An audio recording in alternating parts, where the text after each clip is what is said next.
meron tayong unit ngayon dito, Honda Beat. Honda Beat ano to, tol? Beat Carb, no? Honda Beat Carb.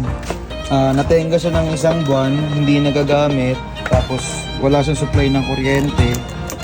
Yan, wala talaga. So, yun, upon checking up, nakita namin na ayan o, sa ilalim. So, binahayan ng daga and ayan po, kita naman. Binaga yung ilalim niya. So, bypass natin lahat ng wiring. So, panigurado to puro ngat-ngat. So, bypass natin lahat ng wire na ayusin natin. Connect natin siya ulit para so, yan, tinanggal. And, yun. Ano yung laman?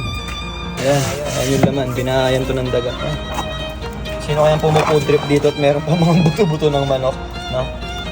So, yan natin yung wirings niya sa ilalim. Kamusta? Kita yung sa gas, ano niya? Hose. Butas. Kaya hindi siya nagkakasupply ng gasolina at wala rin siyang gas.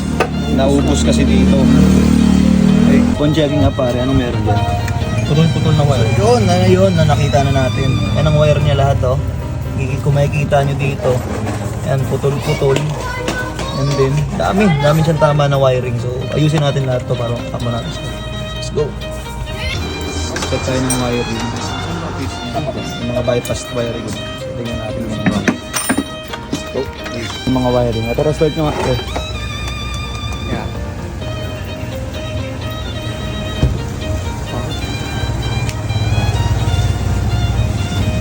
Okay. Start tayo. One click. Oh! Muna. Ayun yung mayari, oh. Kaway ka muna. Yan. Restart nyo nga.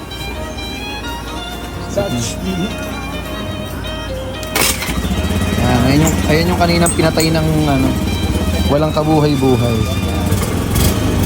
Lubos na siya ngayon. Ano pa rin naman masasabi mo? Safe.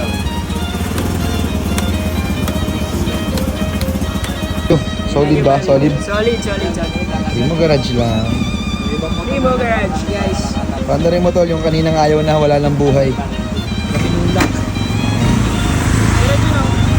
Ingat tol. Anat. Thank you.